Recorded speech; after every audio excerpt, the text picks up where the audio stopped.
Baik, waktu masih ada, silakan Bapak Ibu untuk memberikan tanggapan balas. Tapi nanti tertulis juga ada ya Bapak Ibu ya. Tertulis ada juga ya. 7 menit ya Bu ya. 7 menit ya. Silakan. Hmm. Sebentar, karena ini dari berbagai daerah, kami mengundang pertama kali dari Papua ya Pak ya. Papua dari Ibu Regina, silakan. Jauh-jauh, jadi teman-teman yang dari honorer juga ada, yang dari eh, iya teman-teman semua dari provinsi kabupaten kota. Silakan, mungkin 3 orang ya Pak. Oh ya. Habis itu, nggih, perwakilan honorer ini. Iya, terima kasih waktunya Ibu Ketua. Kami muliakan pimpinan Badan Legislasi dan para anggota. Izinkan saya dari Provinsi Papua menyampaikan beberapa hal terkait dengan audiens kita di hari ini menyangkut kondisi yang real kami hadapi. Yang pertama terkait dengan rancangan undang-undang yang sudah dipaparkan, bahkan mendapat tanggapan yang sangat luar biasa. Terus terang, rancangan undang-undang perlindungan guru ini bertolak belakang dengan hukum adat yang ada di tanah Papua. Berbenturan dengan hukum adat, sehingga dalam kajian mohon dipertimbangkan. Ketika guru kami menjalankan aturan, izin saya sendiri sebagai Kepala SMK Negeri 2 Manokwari, dalam hal ini 2 tahun terakhir kami harus melakukan denda adat terhadap guru kami. Dan sampai saat ini guru kami terancam dan beliau tidak mengajar kurang lebih sudah 1 semester. Di sini real dan kami sendiri alami terhadap 3 guru kami yang harus kami lakukan denda adat.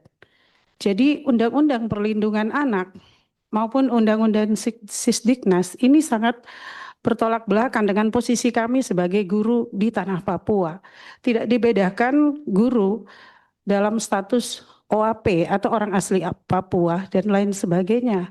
Dalam ranah otonomi khusus, itu tidak dipaparkan tentang perlindungan guru, tapi menyangkut kewenangan pengelolaan anggaran.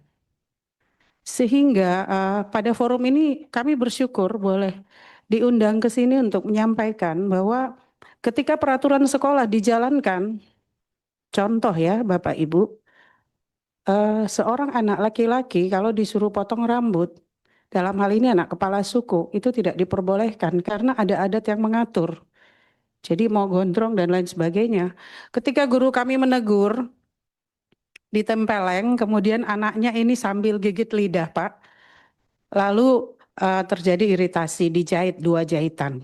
Itu saya urusannya sampai ke kepolisian, Undang-Undang Perlindungan Guru, kami membawa guru kami, tapi juga tidak mendapat bantuan apa-apa dan pada akhirnya semua guru di sekolah saya menyumbang dan kita urusan adat Pak. Ini yang terjadi, fakta dan real kami alami. Sehingga berbenturan dengan rancangan Undang-Undang Perlindungan Guru.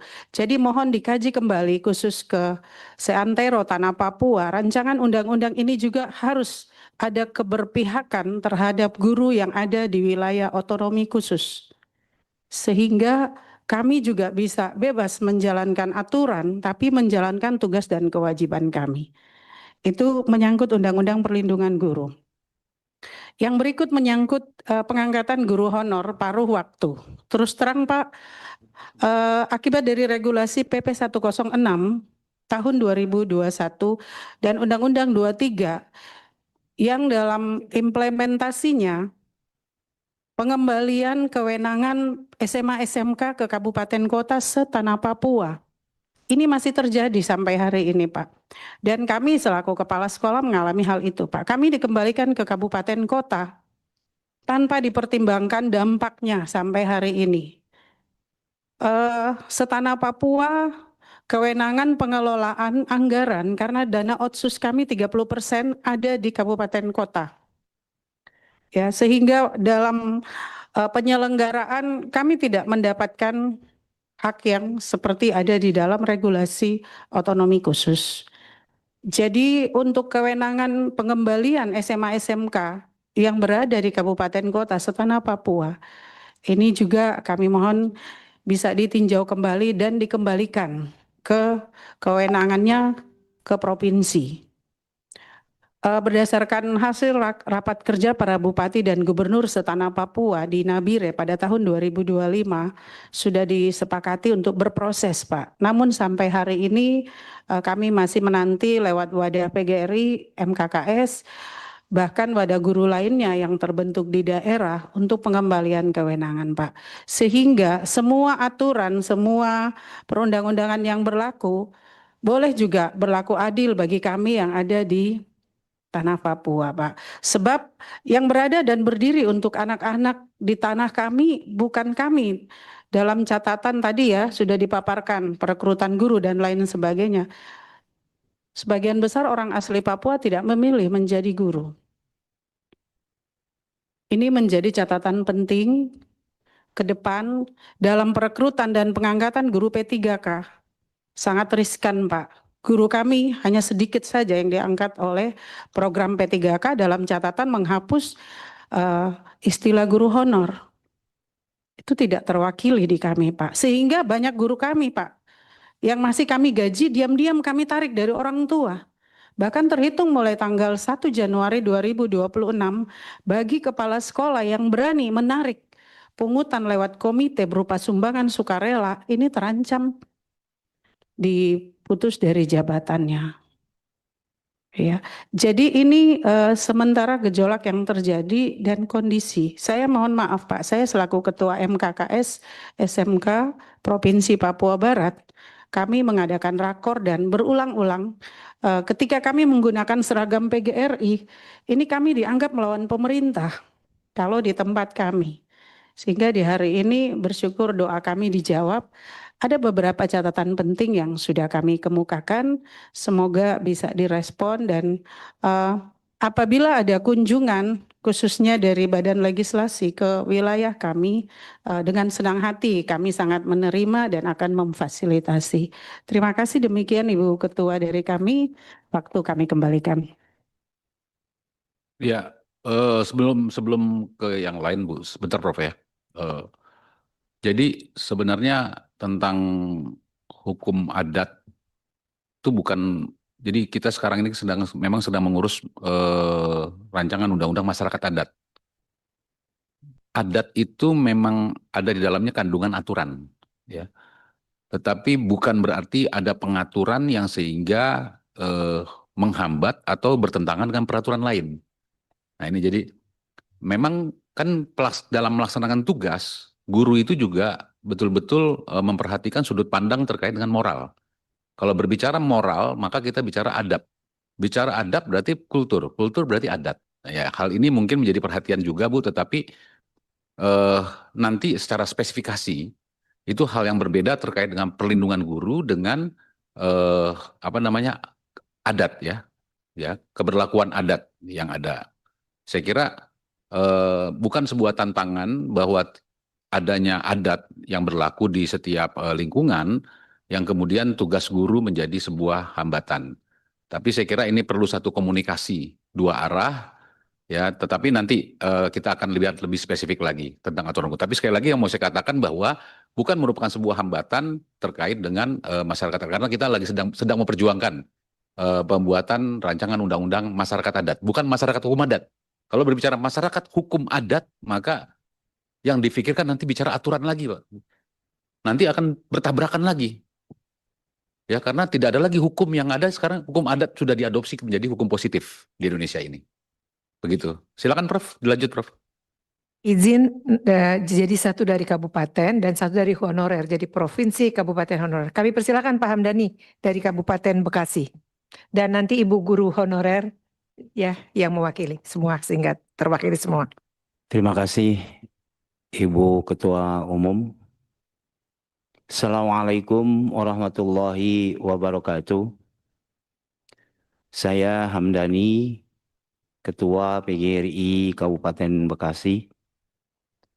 Terima kasih banyak kepada utamanya Ibu Ketua Umum PGRI yang sudah secara representatif mengundang levelan setiap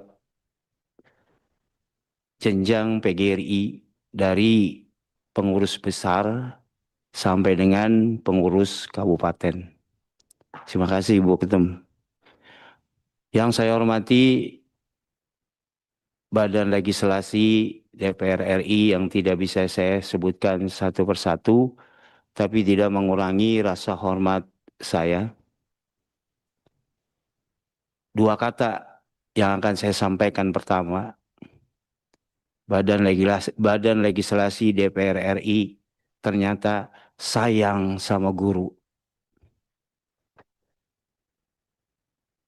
Kenapa? Karena yang hadir hari ini seluruhnya ternyata berpihak kepada guru.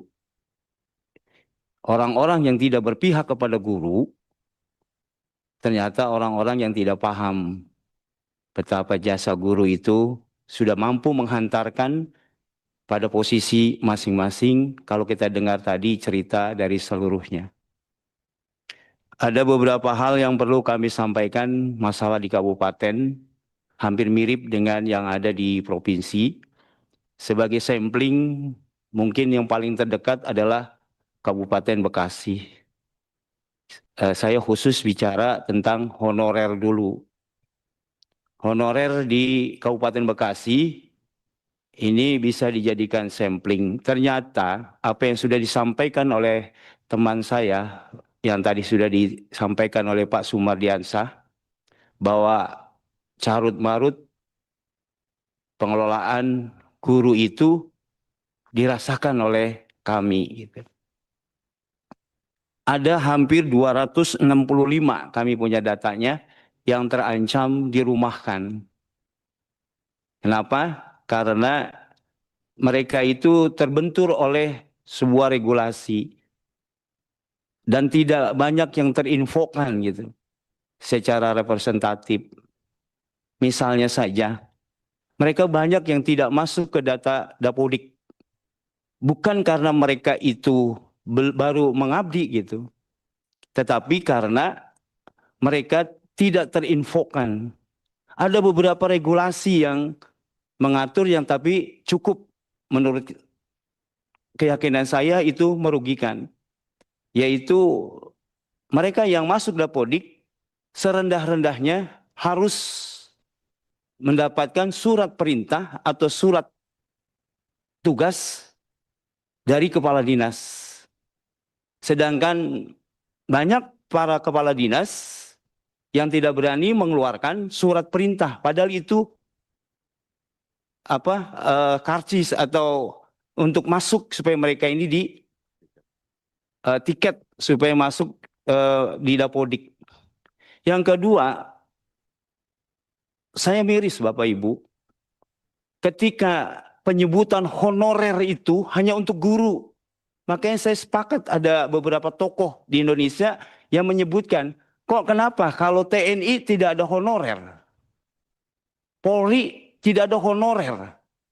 Jaksa tidak ada honorer.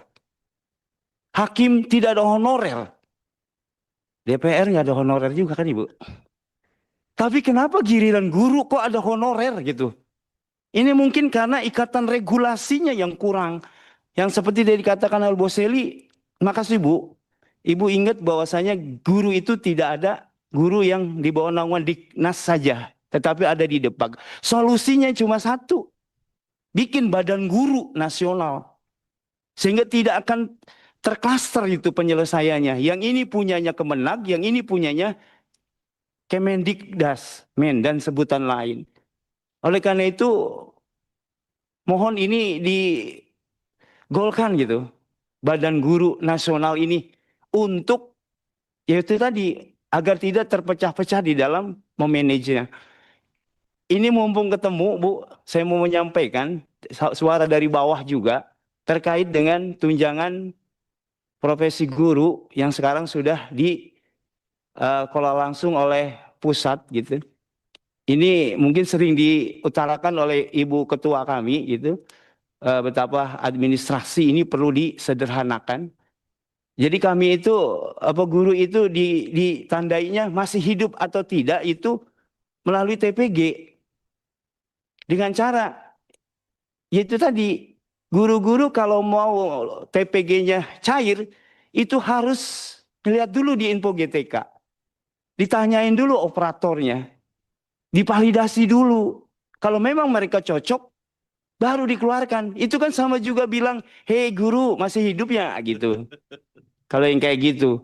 Tapi kalau maaf lagi, saya nyebutnya kayak gitu tuh bukan iri gitu. Tapi ini mohon guru diperlakukan secara adil. Beda dengan TNI, beda dengan Polri. Mereka tunjangannya lancar jaya gitu, tanpa harus validasi. Ini mohon dimasukkan di dalam sebuah regulasi gitu. Guru itu sebaiknya diperhatikan sama dengan yang lain. Kan sama-sama profesi, sama-sama yang lainnya. Jadi jangan sampai nanti ada 11% guru yang tadi sudah disampaikan oleh rekan kami, Pak Sumardiansa itu menjadi kenyataan. Nanti bukan saja PGRI yang akan hilang, Bu. Tapi profesi guru akan hilang. Kalau ini tidak diperhatikan. Oleh karena itu sekali lagi, Undang-Undang Perlindungan Guru yang akan, tadi udah janji Bapak Ibu semua ke kami, karena ini akan kami sampaikan ke bawah. Hasil hari ini, bahwasanya tim dari Badan Legislasi DPR RI sepakat dan setuju bahwasanya Undang-Undang Perlindungan Guru akan menjadi prioritas di prolegnas. Yang kedua, bahwasanya Badan Legislasi DPR RI sepakat akan dibentuk Badan Guru Nasional. Sehingga dengan demikian, yang ketiga, bahwasanya Badan Legislasi DPR RI bekerja sama dengan yang lainnya, berkoordinasi dengan yang lainnya, bahwa honorer akan diperhatikan dan akan diselesaikan dengan cara manusiawi. Undang-undang PGRI. Dan Undang-undang PGRI kan? Undang-undang PGRI emang ada? Oh, Undang-Undang PGRI pun demikian. Terima kasih kami dari Kabupaten Bekasi. Mohon maaf lahir batin. Assalamualaikum warahmatullahi wabarakatuh. Pak dari Bekasi, Pak. Dari Bekasi. Heeh. Pak dari Bekasi. Saya Kabupaten Bekasi. Iya siap. Ya, mirip-mirip sama saya, Pak. Bekasi. Terima kasih Pak. Satu Terima kasih Pak. Prof, silakan. Izin satu orang dari honorer, Prof, sehingga bisa mewakili semuanya. Silakan, Mbak. Bismillahirrahmanirrahim. Assalamualaikum warahmatullahi wabarakatuh. Salah. Izin pimpinan Bapak Ibu sekalian yang saya hormati, perkenalkan nama saya Intan Permatasari. Saya mengajar di SDN Wanasari 01 di Cibitung, Kabupaten Bekasi. Saya langsung aja Pak, saya yang namanya terdata di 265 itu yang belum masuk data pendidikan Pak. Padahal saya sudah memenuhi masa kerja, tapi sulitnya untuk masuk ke data pendidikan atau Dapodik itu sulitnya luar biasa Pak. Karena Data pendidikan itu apa, Mbak? Dapodik Pak, Pokok. data pokok pendidikan Pak Dapodik. Susah sekali Pak. Kadang informasi yang turun dari dinas ke sekolah tidak menyeluruh Pak. Jadinya kita ketinggalan info. Kayak kemarin ada tes P3K, tapi karena kita tidak masuk dalam Dapodik, kita semua tidak bisa Pak. Tertinggal, bahkan terbayang-bayang akan dirumahkan. Itu paling sedih sih Pak. Harapan saya dan teman-teman seperti Tendik dan guru yang lain bisa ikut P3K penuh waktu. Paling itu sih Pak. Soalnya saya juga sama seperti yang tadi Bapak bilang, pulang mengajar, jadi antar jemput laundry. Pak. Mungkin itu aja yang bisa saya sampaikan. Wassalamualaikum warahmatullahi wabarakatuh. Waalaikumsalam. Prof, begitu menyesakkan berbagai persoalan guru ini. Dan ini adalah ruang bagi kami untuk menyampaikan aspirasi kami. Jadi banyak hal yang tidak bisa terungkapkan. Bapak bisa merasakan kehadiran kami. Kami ini dari seluruh Indonesia, perwakilan provinsi-provinsi hadir, kabupaten, kota, dan juga honorer. Mohon jangan ditutup pintu untuk berdialog. Izinkan kami, kalau kami diminta untuk memberi catatan, kami akan berikan catatan. Kami pun berdialog dengan Komisi 10 dan berterima kasih kepada Bapak Presiden yang telah memberikan 220.000 guru ikut S1 dengan model Recognition Period of Learning, hanya 2 tahun, Pak. Sampaikan salam hormat kami ingin sekali bertemu dengan Presiden, karena begitu banyak persoalan-persoalan guru kami hanya bisa sampaikan kepada orang tua kami, pimpinan kami, dan terima kasih. Monggo direspon dan kami siap. Jangan hanya hari ini, di hari-hari yang akan datang. Kami pun akan datang ke Kementerian Menpan yang belum dijawab suratnya, ke Mendagri, kemana-mana. Kami sudah mempunyai MOU dengan Pak Kapolri, terima kasih, tapi belum punya MOU dengan Kejaksaan Agung, dengan hakim itu apa ya namanya? Mahkamah Agung untuk restorasi justice itu. Kami merasa bahwa ini adalah ruang yang sangat luar biasa bagi kami. Kami pun akan datang lagi ke Komisi 10, kami sering menulis surat dan beliau juga terbuka untuk kami. Mohon dukungannya segala perjuangan kami ini. Kami ini adalah orang-orang yang sangat percaya pada Bapak dan semua. Di ruangan ini tempat kami untuk menyampaikan perasaan kami, aspirasi kami. Bapak Ibu Bapak sendiri bisa mendengar bagaimana beliau tidak bisa mengemukakan. Ada banyak hal yang tersimpan di dalam dada kami, tapi kami percaya sama Bapak dan karena keterbatasan waktu. Terima kasih Bapak Pimpinan, Bapak Ketua Badan Legislasi. Terima kasih Ibu Bapak. Baik. Prof, ya oke. Udah dimatikan mic-nya. Sekali lagi kita tepuk tangan untuk kita semuanya, ya. Semangat, ya.